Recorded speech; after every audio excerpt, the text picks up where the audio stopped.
For most of my adult life, I was the family disappointment. The guy who dropped out of college to chase some crazy internet dream while my sister Ashley followed the golden path our parents laid out. At every holiday dinner and family reunion, I endured the eye rolls and condescending questions about my little online hobby. They all thought I was wasting my life behind a computer screen. That was until I built my company to a $1.2 million valuation and watched their jaws drop at Ashley's graduation party. Before I tell you how I silenced my critics and changed my family dynamic forever, let me know where you are watching from, and hit subscribe if you have ever had your dreams dismissed by the people closest to you. I grew up in Westfield, Connecticut, in a brick colonial, with perfectly trimmed hedges that matched our perfectly mapped-out lives. My father, Richard, was a regional executive at Bank of America, who measured success in degrees, titles, and retirement accounts. My mother, Diane, had been an elementary school teacher before becoming a stay-at-home mom, and she reinforced my father's philosophy at every turn. Security comes from following established paths. From an early age, the contrast between my sister Ashley and me was stark and frequently highlighted. 3 years younger than me, Ashley brought home report cards decorated with As, while I struggled to maintain Bs. She won debate competitions and science fairs. I preferred tinkering with computers and exploring online forums. She was organized and methodical. I was creative, but scattered. By high school, the family narrative was firmly established. Ashley was the achiever, and I was the underperformer with potential I refused to fulfill. My interest in online business started during my junior year of high school, when I built a simple website reselling limited edition sneakers. I would wake up early on release days, secure pairs online, then flip them for modest profits. My parents viewed it as slightly better than playing video games, but ultimately just another distraction from academics. "That computer will not get you into a good college," my father would say, leaning against my bedroom doorframe with disappointment etched across his face. "Your sister is already taking SAT prep courses. What are you doing with your life, Todd?" Despite their concerns, I managed to get into State University's business program largely to appease them. For 2 years, I sat through lectures on business theories from professors who had never actually run businesses in the digital economy. Meanwhile, I was learning more practical skills from YouTube tutorials and online courses at night. The breaking point came during my sophomore year, when I discovered a market opportunity in specialized fitness programs.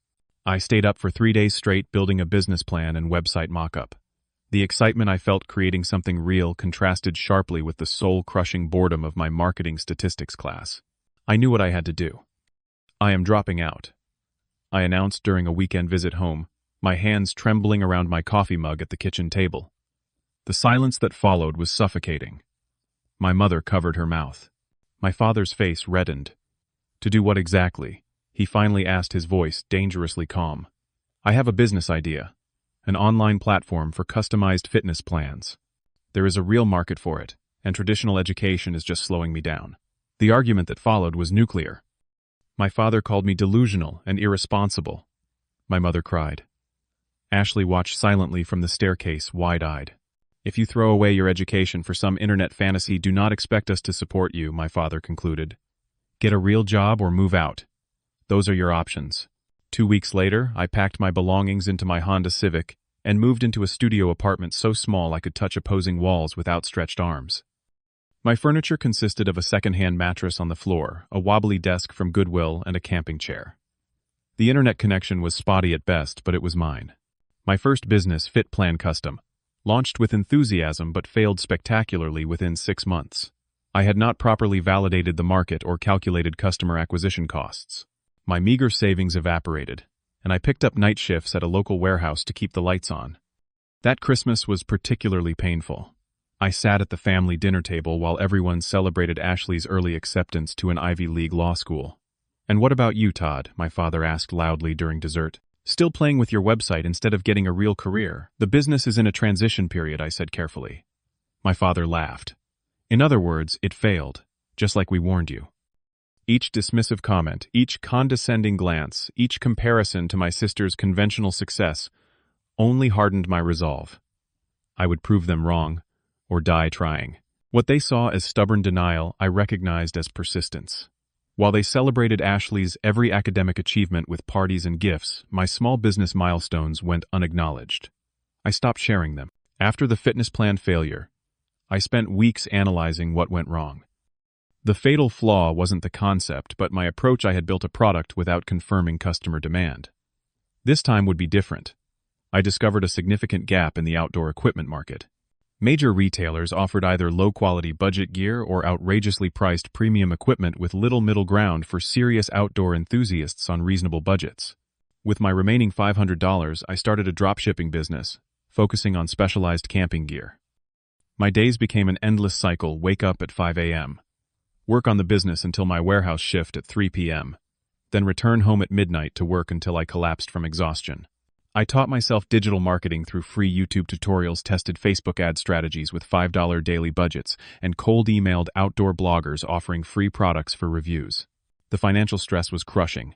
I maxed out 2 credit cards paying for inventory and advertising. My diet consisted mainly of ramen noodles and peanut butter sandwiches. My apartment building had frequent water outages, and sometimes I would shower at the 24-hour gym using a trial membership. The breakthrough came 4 months in when a camping knife set I was selling went viral among hiking communities. A popular outdoor YouTuber featured it in a survival challenge, calling it surprisingly high quality for the price point. Orders flooded in faster than I could process them. Rather than upgrading my living situation, I reinvested every dollar into inventory expansion. I identified the top-selling categories and expanded those product lines based on customer feedback. When customers complained about shipping times, I found domestic suppliers who could deliver faster, even though my margins decreased. My customer service approach became my competitive advantage. While large retailers used automated systems and outsourced support, I personally responded to every email. When a customer mentioned using our cooking set for their son's first camping trip, I included a free compass with a handwritten note, wishing them an amazing adventure. Those small touches generated loyalty that algorithms couldn't match. After 2 years of dropshipping, I had built enough capital and market knowledge to develop my own brand of outdoor gear. I found a manufacturer willing to produce small batches with my specifications and logo. My first branded product was a multi-tool designed specifically based on feedback from thousands of customer interactions. Strategic partnerships accelerated growth dramatically. I identified outdoor influencers with engaged audiences rather than just large follower counts. Instead of one-off sponsored posts, I created revenue-sharing arrangements that incentivized long-term promotion. A rock climbing instructor with a modest but dedicated following became our most valuable partner, driving consistent sales through authentic recommendations. The true turning point came when I secured a manufacturing deal with a factory in Colorado that had developed an innovative waterproofing technique. This partnership allowed me to create premium quality products at mid-range prices, effectively disrupting the market segment dominated by overpriced legacy brands. By the 3-year mark, the business was generating $50,000 in monthly revenue. My apartment now had actual furniture, though I still lived, simply compared to my income level. When my mother called to check in, I mentioned reaching the monthly revenue milestone. "That is nice, honey," she said distractedly. "Did you hear Ashley got an internship at Marshall & Brooks law firm? Your father is so proud." At the next Thanksgiving dinner, I tried again to share my success, mentioning a major outdoor retailer that had approached me about carrying my product line. "That is great," my father said without looking up from his plate. "Ashley, tell everyone about that complex case you are working on." I stopped sharing business updates with my family after that. Instead, I channeled my energy into scaling operations. I hired my first employees, a logistics coordinator, and a customer service representative. I secured a small warehouse space, a significant upgrade from my apartment that had been doubling as inventory storage. The manufacturing innovation became our secret weapon. By using the proprietary waterproofing technique on our gear, we could offer waterproof backpacks and tents at 30% below competitor prices, while maintaining better quality. Reviews consistently mentioned the exceptional value, driving organic growth through word of mouth. When monthly revenue hit $100,000, I celebrated alone with a bottle of champagne on my tiny balcony. The business was no longer just succeeding. It was thriving beyond my wildest projections. Larger outdoor brands began to notice, and the first acquisition inquiries started coming in. I declined them all, focused on building something that would truly disrupt the industry. 3 years later, my outdoor brand, Summit Edge, had transformed from a one-man dropshipping operation into a respected name in the outdoor equipment industry. With 17 employees, a 10,000-square-foot warehouse, and distribution deals across North America, we had become impossible to ignore. Multiple companies had approached me with acquisition offers, the largest valuing Summit Edge at $1.2 million. The invitation to Ashley's law school graduation party arrived via text from my mother. Big celebration for Ashley this Saturday at the house. 3 p.m. Please come. Family will be there. My initial instinct was to decline. Family gatherings had become exercises in restraint, biting my tongue through endless praise for Ashley and subtle digs about my career choice. But despite everything, I wanted to support my sister. Her achievements were genuine, even if the family's lopsided recognition was not. I decided to attend, buying Ashley an expensive fountain pen as a graduation gift. As I pulled into my parents' driveway that Saturday, I noticed several luxury cars parked outside. My father had clearly invited his banking colleagues and country club friends to witness his daughter's success. The house had undergone significant renovations since my last visit. New hardwood floors, updated kitchen with marble countertops, and professionally landscaped gardens. As I walked through the front door, I overheard my father in the kitchen complaining to my uncle about the financial strain of the renovations and Ashley's law school tuition. Worth every penny for her future, he said. Not like throwing money away on some internet scheme. He had not seen me enter. I cleared my throat, and he turned, his expression shifting to a practiced smile. Todd, you made it. He clapped my shoulder. Nice of you to take time off from your computer games. I bit back a retort and headed to the backyard where my mother was arranging a catering spread. She greeted me with a quick hug. Your sister will be so glad you came, she said. She just arrived with some of her law school friends. Very impressive young people. The backyard was filled with about 30 guests, mingling around tables decorated with law-themed centerpieces, miniature gavels, and scales of justice. Ashley stood near the center, radiant in a blue dress, surrounded by admiring relatives. When she spotted me, she broke away from her circle and hugged me genuinely. You actually came. I half expected you to bail, she said with a smile. Would not miss it, I replied. Congratulations, counselor. Ashley introduced me to her boyfriend James, a banking intern at my father's firm. His handshake was limp, his smile condescending. So Todd, he asked, adjusting his Brooks Brothers tie. What is it you actually do for a living? Ashley mentioned something about selling products online. Before I could answer, my father appeared at my shoulder. He sells camping equipment on the internet, he said dismissively. Ashley, why do not you tell everyone about your job offer? The gathering quieted, as Ashley announced her associate position at Marshall & Brooks, the law firm where she had interned. She mentioned the starting salary of $70,000 with obvious pride, and the crowd responded with appropriate admiration. As the attention shifted away from us, I sipped my drink and prepared to endure several more hours of this familiar dynamic. Then something unexpected happened. An older gentleman approached me, squinting at my face.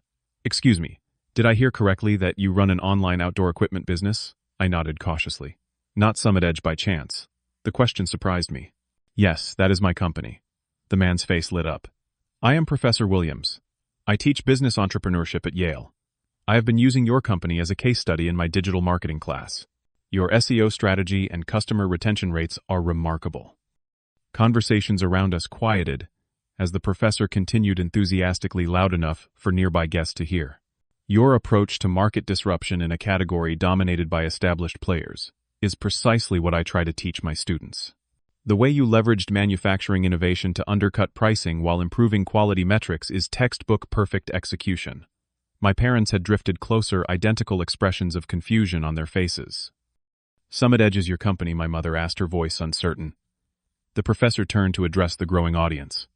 You folks realize your Todd here has built one of the most interesting growth stories in outdoor retail e-commerce, right? His company completely revolutionized the mid-tier market for serious outdoor enthusiasts. The silence that followed was deafening. My father's expression had transformed from dismissal to bewilderment.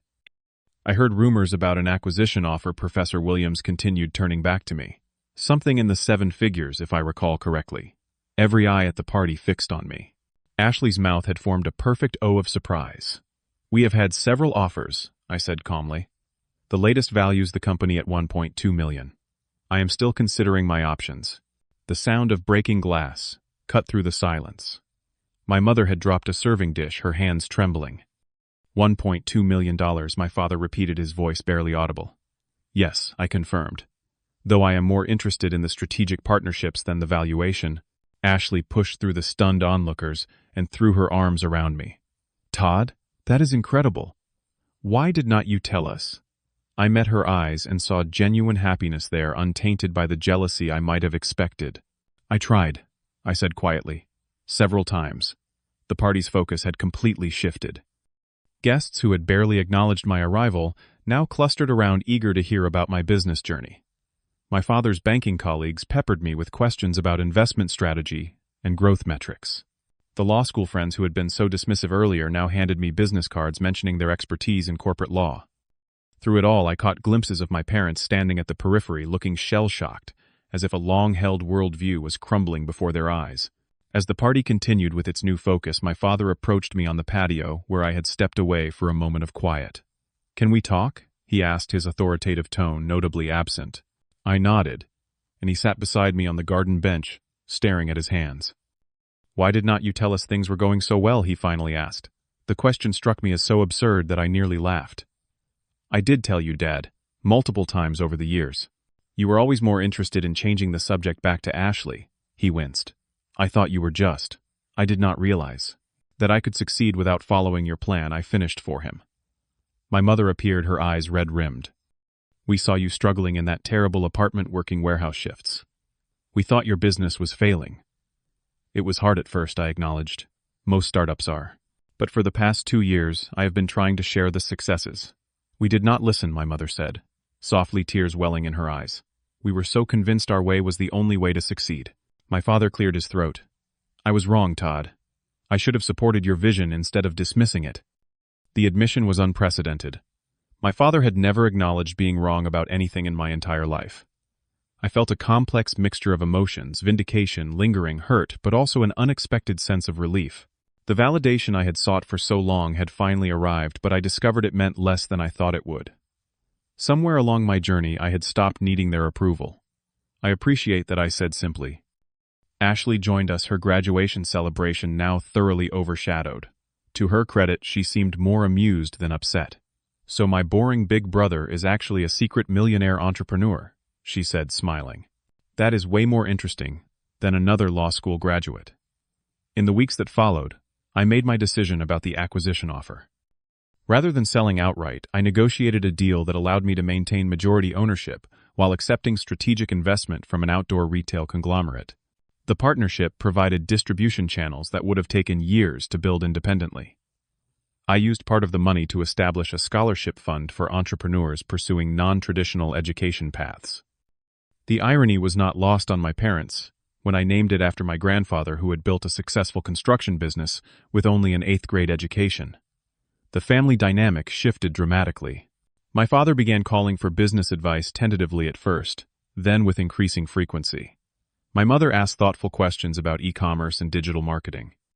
They were genuinely trying to understand the new economy I operated in, though they sometimes struggled with concepts that contradicted their long-held beliefs about success. Despite the years of dismissal, I found myself responding to their overtures. When Ashley mentioned her law school debt during a family dinner, I offered to pay it off. The gesture was not about flaunting wealth, but removing a burden that might limit her choices. Initially, she refused, but I convinced her by explaining she could pay it forward someday. For my parents' 35th anniversary, I surprised them with a vacation to Italy, something they had always talked about, but postponed to fund Ashley's education. My father tried to decline his pride, still adjusting to our new relationship. My mother overruled him, recognizing the peace offering for what it was. The following Thanksgiving was almost unrecognizable from previous years. As extended family gathered, my parents proudly introduced me as our son, the successful entrepreneur, with the same enthusiasm once reserved exclusively for Ashley. My cousin's college-age son cornered me for advice on his fledgling graphic design business, while my father listened attentively instead of steering him toward corporate applications. Looking back on my journey, I realized the most valuable outcome was not the financial success or even the family recognition, but the personal growth that came from believing in myself when no one else did. Every dismissive comment became fuel for my determination. Every eye roll pushed me to work harder. In a strange way, I owe my success partly to the doubters who thought I would fail. The validation from my family feels good, certainly. But the true satisfaction comes from building something meaningful that helps outdoor enthusiasts experience nature with quality equipment they can afford. Money is simply the scoreboard, not the game itself. Have you ever had someone dismiss your dreams only to change their tune when you succeeded? Share your story in the comments below. If you are currently building something, while others doubt you, hit that subscribe button and like this video so it reaches more underestimated entrepreneurs. And please share this with someone who needs a reminder that persistence outweighs skepticism every time. Thank you for watching. And remember, the people who say it cannot be done should not interrupt the people doing it.